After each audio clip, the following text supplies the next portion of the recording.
The following is a 1232 Studios production. It's your What's Up Raiders podcast.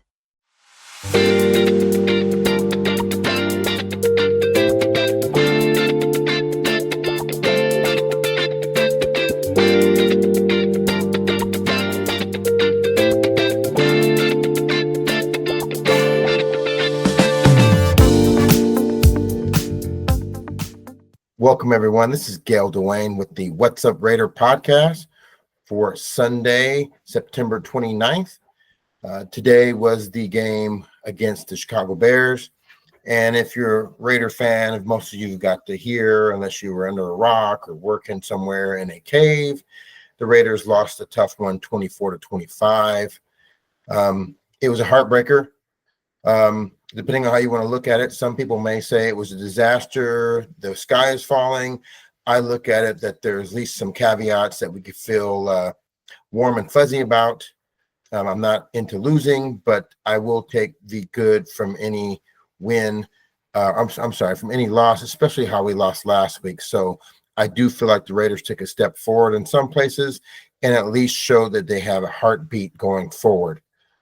I do have some concerns about where the season might go, but let's hope that the leaders in the locker room, along with Pete Carroll, who I'm starting to have some suspicions about, can keep this team together and keep the locker room nice and strong. But let's start this episode out with a few shout-outs. I want to shout out the College of San Mateo. They are the defending national champions in junior college football. My nephew is a defensive lineman there. They beat Fresno City College yesterday pretty handily, and I was traveling most of the day. That's why we've got a late episode today. I also want to thank my alma mater, or give them a shout out, the Wayne State Wildcats in Wayne, Nebraska. They beat up on Southwest Minnesota 51-6 for their homecoming. What a great way to have their homecoming. And for some of you that don't know, I beat Gino Torretta at my homecoming in high school, which I'll gladly hang my hat on 40-something years later. But including that, I want to give the last non-Raider shout out to the Montana Grizzlies, who continue to have a great season. My identical twin brother was a strong safety for them back in the day. So when I played at Wayne State, my twin was at Montana kicking some butt up there. They've got a great program. And if you are one of those that like to go to stadiums that have great traditions and just a great place to either watch baseball. You know, some people like to watch baseball and they go to the Cubs and the Yankees and all that. And other people want to travel. They want to go to Michigan, Notre Dame, Ohio State and watch games, Texas, and do some barbecue. Get your butt up to Missoula, Montana and watch some damn football out there. It's a great time. It's a great place. It's one of the great college football cities in the United States. It's a hidden gem up there in the great Northwest. So let's get down to why we're here. We're here talking about the Raiders. And like I said, I'm not a sky is falling kind of guy. I'm going to call this episode Soul Searching. And I'm going to put myself into the mind of if I was on a team that was, I don't want to call myself an NFL player. So I'm going to say a team where, you got your butt kicked to you one week and then you lost a heartbreaker that you could have easily won the next following week. It's just a matter of putting things together, in my opinion. I also do believe there are some faults to be handed out. And I do think Gino, along with Chip, they need to get their act together. And I mean together. So, besides the quarterback coach, the OC does have a lot of control, not only over the offense, but he does have the ability to kind of guide things. If things aren't happening quite right, the OC can manipulate things and, use the powers that he has to manipulate and guide and form and make things happen. After all, he is the boss of the offense. So we'll get to that. But right now, let's get to a few other things. Some good things. Max Crosby and crew. Max Crosby was out there doing Max Crosby things. And, we loved it, deflected passes, being hard to block, chasing the quarterback all day. And Max even pulled off his first career interception. He had me kind of laughing with the way he was holding the ball like a loaf of bread. But, he's a defensive lineman. And he's a bad MFer, you know. I want to say the word so bad, but he's a bad dude. And as my grandfather used to say, Max is a bad Oscar. He's out there. He needs to be accounted for every time by the opponent. So Max is out doing Max things. Booker looked good. Tyree had a sack and some great plays. Kuntz had some good plays. Unfortunately, I just think that our defense was on the field too long with some of the turnovers that we're having. So, you know, we looked a little gassed in the second half. Some people don't want to consider those things, but football is the greatest team sport ever. You got to remember that it's also when it's one-sided, when your defense is on the field a lot, trying to limit scoring. That is because the offense is putting you in a bad position. That last quarter feels like forever. So, you know, I don't think some of us are kind of thinking about that, the way that the Raiders I don't want to say the way that the Bears came down the field for the last scoring possession. Some people are being overly harsh, in my opinion. I think that being on the field all day adds up, and we can discuss that. So we're going to get to that as well. In addition to Max and the defensive line, I want to talk about Mostert. He needs to be out there, and it's almost an insult for me to think that this guy was a healthy scratch. He's better than Zamir. I'm cheering for Zamir. I'm cheering for all these guys, but Mostert seems to be a patient, powerful runner. He can read blocks, and he's not a one-trick pony. So Mostert had some great runs today. He had some returns on special teams, and he needs to be out there more. He needs to be on the field. Him and Genty as a 1-2 punch, to me, is solid. You know, I think Zamir, coaches are kind of forced Zamir because of camp. But again, let's look at what camp is today. Camp is no pads and a lot of guys in shorts, T-shirts. It's not what it used to be. And maybe there's something going on with our evaluation in practice and camps, and in the offseason needs to leave something to be desired. So there seems to be a running theme out there with what we're seeing in camp, or just not on game day. You know, we think something's good. We're hearing all these good things about things. Oh, the Raiders look this way, the Raiders look that way. Come game day, doesn't look that way. And I like, again, these guys have their plaques on the walls, you know, Super Bowls and all this. Hearing things that are different than what we're seeing with our own eyes. You know I don't have lying eyes, but I do see things that are quite shocking. So let's continue. Genty had his coming out party today. 3 touchdowns, 2 receiving touchdowns. He broke off a long run finally, and I want to be the first to say to you naysayers, I told you so. I told you so. That man's got he's got great vision. He's got great wiggle, and he's powerful in a tiny package. You see him, watch that run. The guy that chases, the DB that chases him down, has both arms around his hips. And as he's falling down, Genty just pops his knees right out of him, breaks the guy's tackle, and continues for the remainder of the touchdown. He's very skilled at what he does. You know, I think I'm a pretty good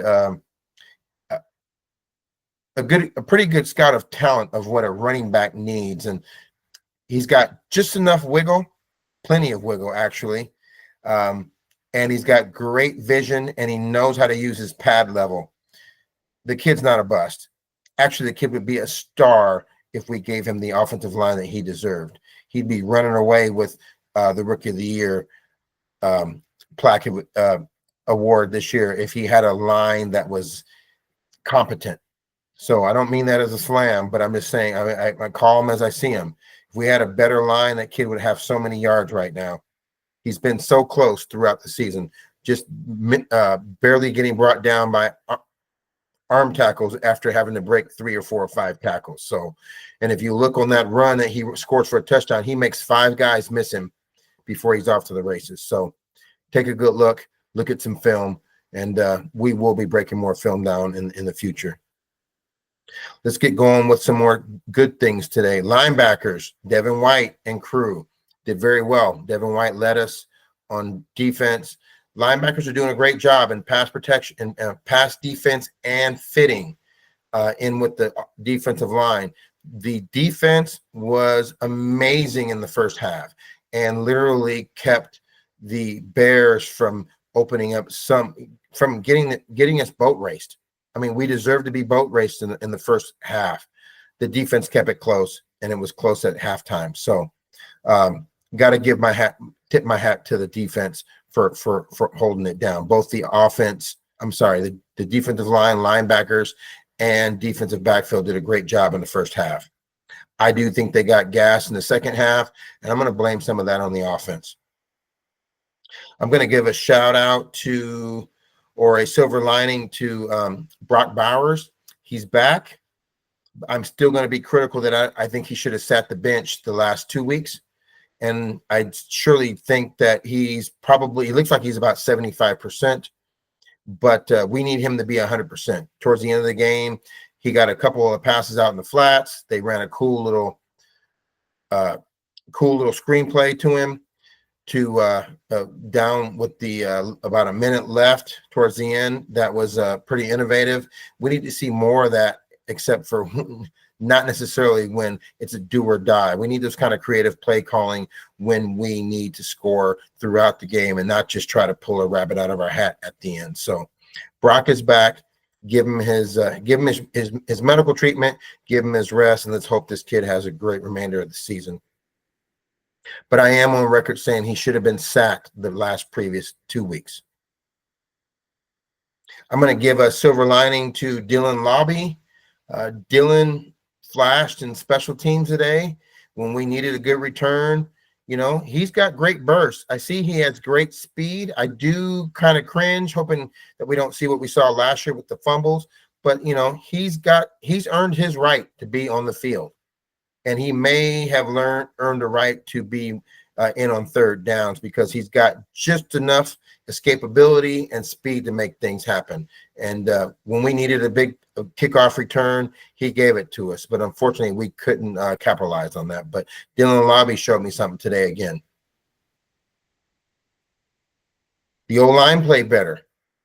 Genty was the first and most grateful recipient of that. O-line played better. Was that because JPJ's back? Or overall, these guys got a fire lit under their asses? I do believe it's probably part of both, but having our best interior lineman, JPJ, back definitely helped. You could see him out there throwing his big body around. Let's hope we see more. You know, they keep talking about the Raiders line needs to gel. Let's get the 5 best guys out there and you know, see what we can do in the next week. Again, we just lost by 1 point today. It was easily winnable, but our O-line played much, much better. And with that being said, we do have a bit of bad news. Colton Miller got hurt at the end. Looked like he was in extreme amount of pain. The word out now is it's just a sprain. But for some of you, a sprain in the ankle could be worse than a break. So let's hope my worst case scenario is that it could be one of them injuries that Colton's dealing with the entire season. So let's give him a break. Let's get him healed up. The only problem is when you're 6'7", 6'8", and you're off your feet, you lose that football conditioning. And then when we need you healthy, you're just out of shape. So let's hope that Colton can come back from this quicker. Hopefully it's just not as bad as it's first thought of, this injury. So that's going to end the first little silver linings part. I'm going to give you a quick call to action. Let's be sure to follow us on TikTok, Instagram, Blue Sky, and X. You can find us at What's Up Raiders. You can like us and subscribe at YouTube, but we really want you listening to the podcast. You can listen to us and watch on Instagram. On YouTube, but you can find us wherever you can find podcasts. We're on Apple Music, we're on Amazon Music, Spotify, and anywhere else where podcasts are found. So be sure to give us a follow. Check us out. and give us some time to grow on you, and appreciate our takes. We try to be off the beaten path. We try to not always go for the low-hanging fruit or the easy takes. We like to take a deeper dive into some of the things that the other guys aren't. So we hope to be in your regular podcast rotation. With that being said, we're going to jump into Geno and Chip.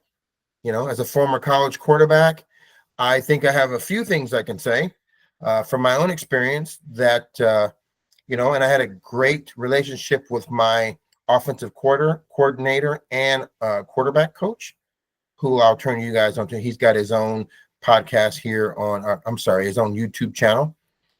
His name is Keith Simons. And I feel very fortunate to have come off his tree and learn football. So I think I got some things that I can credibly add to this conversation. So if you've got anything you want to say, you have any questions, you have any takes that you want to give us, or opinions, agree or disagree, you can hit us up on the voice line at 971-319-2976. So let's get into Chip Kelly. Chip Kelly's the highest paid offensive coordinator in the league.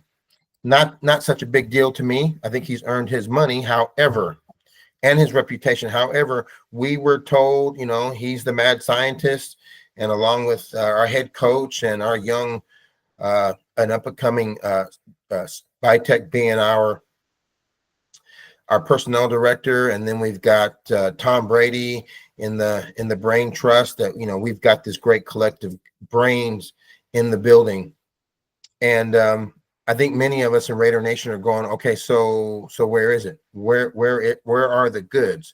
Where is this winning coming from that we have yet to see? Where are all these points coming from? So I believe Chip Kelly can get more involved differently.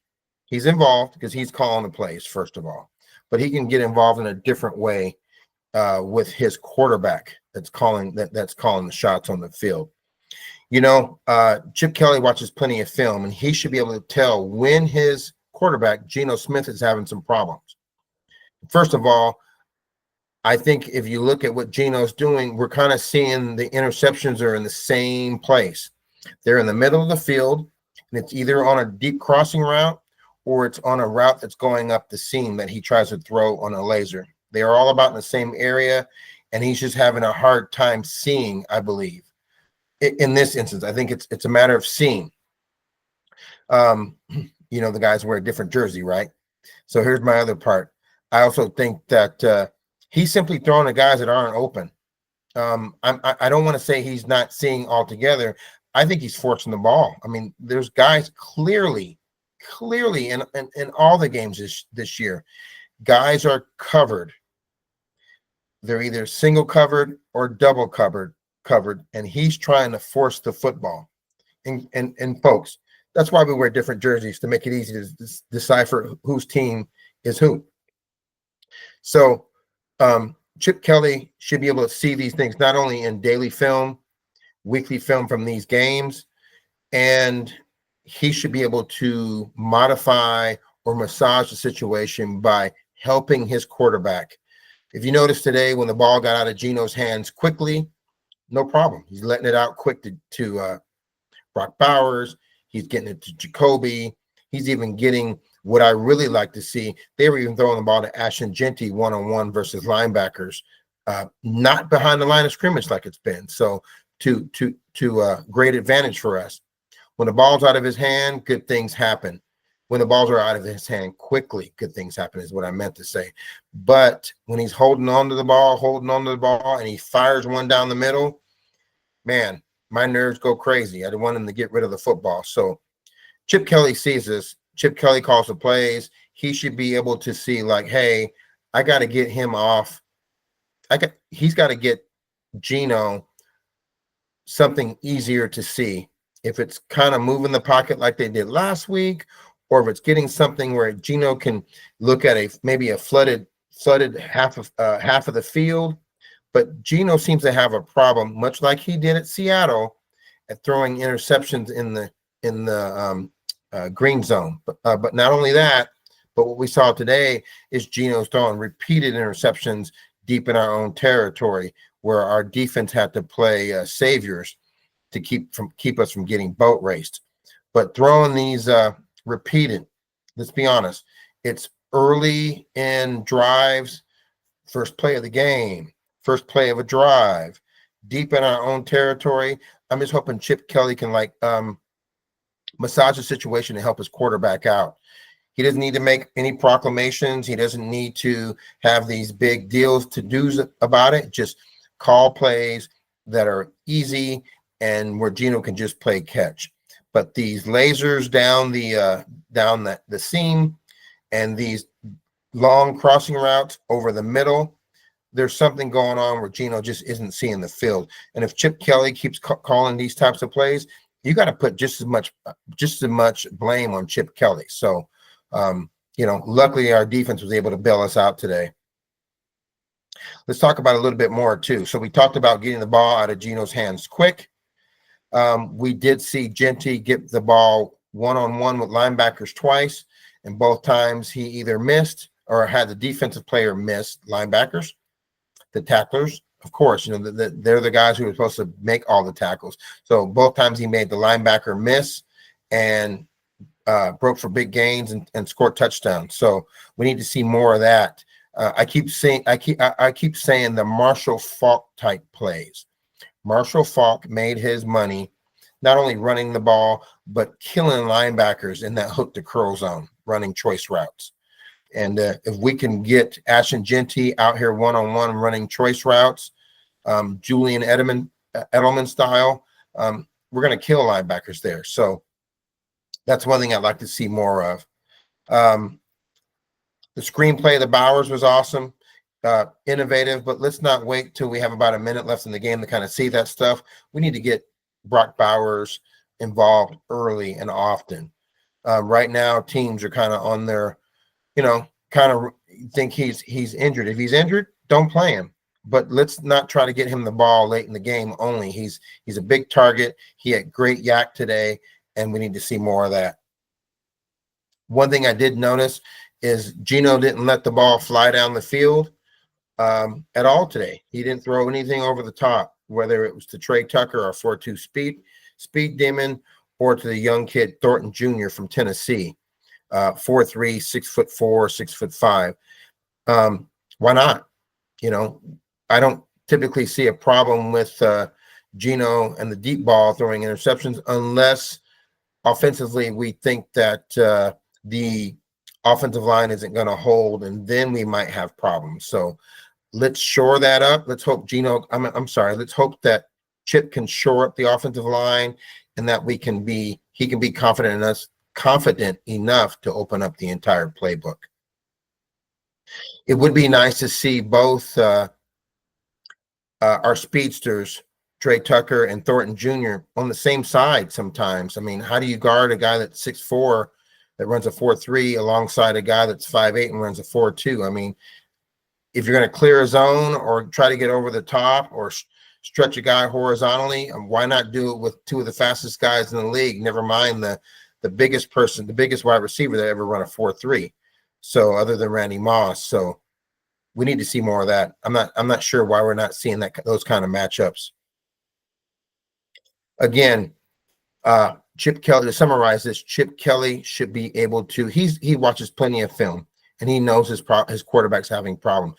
Chip Kelly needs to massage the playbook and start giving Geno plays that are just playing catch. Stop asking him to be Dan Marino. And if you've never seen Dan Marino, he's one of the greatest throwers of all time. So let's stop asking Geno to be Superman. We want to pitch and catch.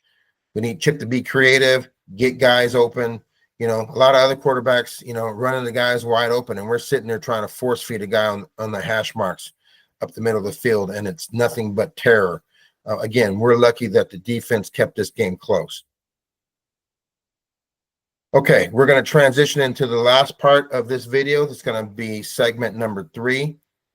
If there's anything you want to add to this, you can call us on the voice line. It's at 971-319-2976. And you tell me what you think about Chip Kelly. We are promised the mastermind. Are we seeing the mastermind? Have your opinions changed on Chip Kelly in 4 weeks? Did you think you're going to see some mad scientist stuff and you're waiting to see it? Or do you think we're just holding back because we're not confident in the protection yet? So give me a call, leave a voicemail. And again, the people with the best takes will be invited on the air. We're looking for regular content from you folks. So especially folks on YouTube. YouTube and TikTok, both of you guys are blowing me up, especially over there on TikTok. Let's get you guys over to the podcast regularly. And thanks for showing me love and likes on TikTok. So let's get over to the last and final segment of the day. We're going to talk about Geno Smith. And I'm going to transpose myself a little bit into some of my college career. What would happen when I just didn't have the mojo on certain days? I'm the last to say I had an NFL caliber arm, but I was good at what I was at. I was a dual threat quarterback back in the day, maybe a little bit. I used to tell people I was if Mike Vick and Steve Young had a baby together or merged together, I would have been a slower version of that. So I was quick but not fast, and I held my own. I'm very happy with how my college career went, but I'm going to tell you, some days I just didn't have it. There were days when it was 8 degrees and the wind's blowing sideways, and I wasn't going to throw a ball down the hash to be picked off. If I'm throwing it and it's, not only wobbling or even spiraling, kind of going sideways. So you got to know if you have it or not. And I hope Geno is honest with himself enough to look in the mirror, because trust me, he's at home on the couch. He may have had a couple drinks by now, but he's home on the couch thinking about the mistakes he's made. We Las Vegas Raiders have a quarterback that is currently leading the league in interceptions. And I don't know you can't really spin that.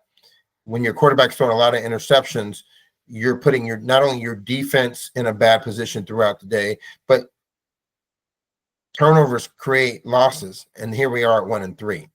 We all felt pretty good after game 1 in the rain. He looked marvelous in the rain, and then he struggled since. So Geno's got to sit back and be a big boy to himself and kind of analyze his what he's doing wrong. Again, it's clear as day. He's throwing to people that are covered.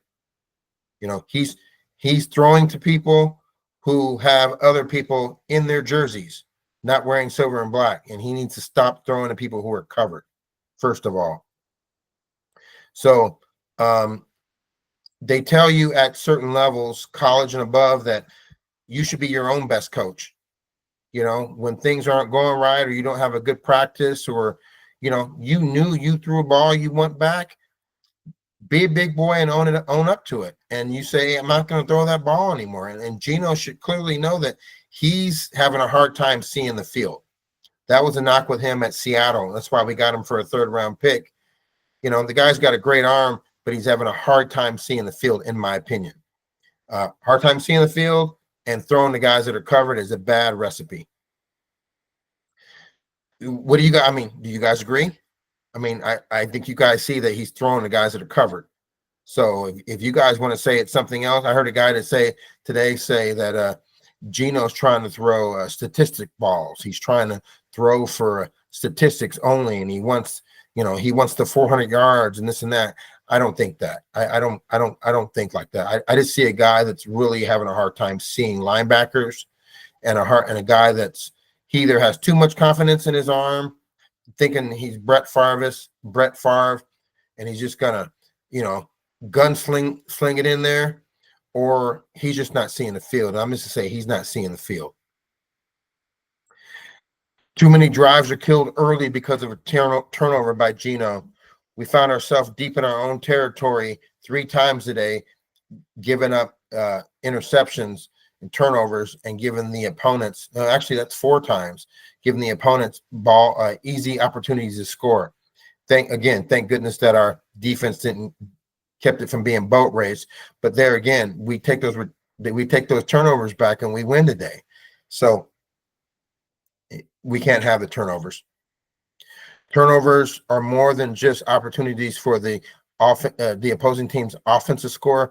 When we give turnovers back in our own territory on the first play of a game or early in a drive, when our defense just came off of the field, now our defense has to run back on the field and play their asses off to keep the other team from scoring. So there's no rest for our defense. They're back on the field. And that's why today I think they look gassed in the late third and fourth quarter. Just too much time on the field. And, it's a team sport. We've got 3 parts: special teams, offense, and defense, and each part has to carry its own load. And today the offense, unfortunately, put an extra burden on the defense, and that's why I think we look gassed.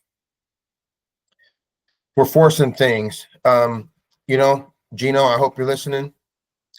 I'd rather have 2nd and 10 than a turnover. So if it's not there, just throw it away. I mean, don't you guys agree?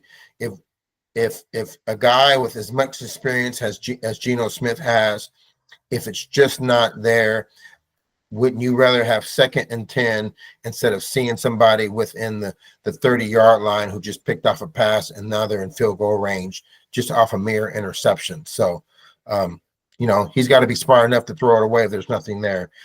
Even if there's no, he's got a clean pocket. Throw it away. 2nd and 10 is better than a turnover all day, every day. Let's see some more passes over the top from Geno. He throws a nice deep ball, and we've got guys that are getting downfield. And, prior to today, Trey Tucker was leading the league in touchdowns. Touchdowns over the top where he's simply getting behind people with that 4.2 speed. We need to see more of that along with the other creative play calling that we've talked about. Again, throwing the ball, a laser on the hash, and these deep in routes in traffic has been nothing but disastrous for him so far. I hope you guys are seeing the same thing that I'm seeing. If you're not seeing that, you see something else, let me know on the call line here. So let's get back to self-coaching. Number one, Chip Kelly should be massaging the situation with his quarterback that's having problems. But additionally, Geno Smith should be able to self-coach himself and self-correct. If this is an ongoing thing, Geno Smith's going to find himself out of a job. He's going to find Kenny Pickett out there. And let's be real. I'd rather the Raiders solve this instead of playing musical quarterbacks after game 4. We don't need any quarterback carousels going on right now. I'll tell you straight up why. Quarterback carousels are one thing, but when you got guys in their prime like Max Crosby, I want Max happy. Max is our best player, and if we're going to have another crazy year with 2 quarterbacks, a guy like that one day is going to be like, I want to win a championship, and somebody's going to ask to take Max from us, or Max will get sick of playing, or lose his motivation. Losing sucks. The guy's a dog, and we need all hands on deck. And the last thing we need is Geno Smith to continue this. Do we really want to see Kenny Pickett in game 6 coming off the bench when we just spent, what we just spent on Geno? We want to plan to go as planned. We don't need musical quarterbacks. So let's recap this last portion here.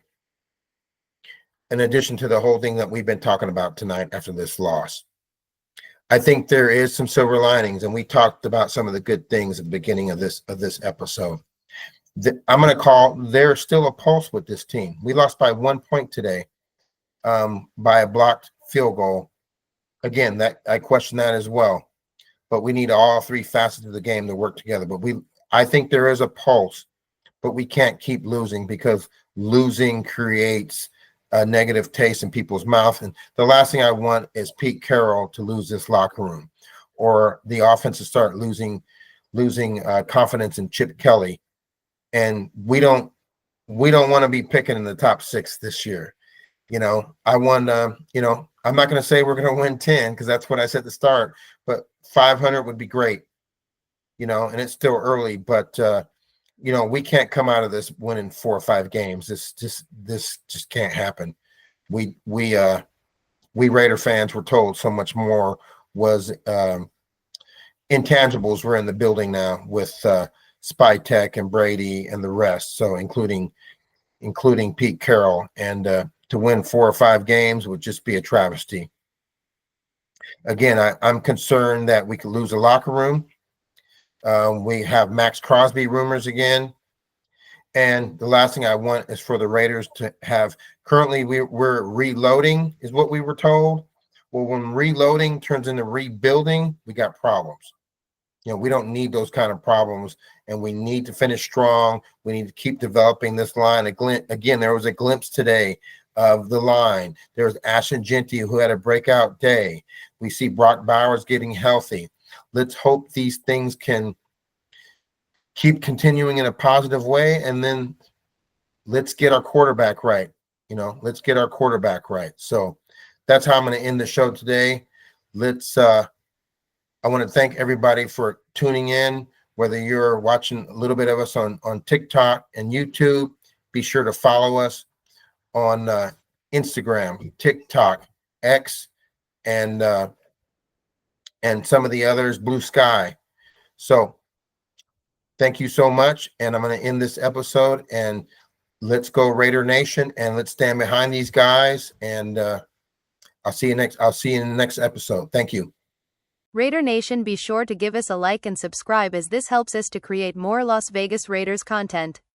Follow us on all of our socials, including Instagram, X, TikTok, Reddit, Facebook, and YouTube. You can even call and leave a message or text us at 971-319-2976.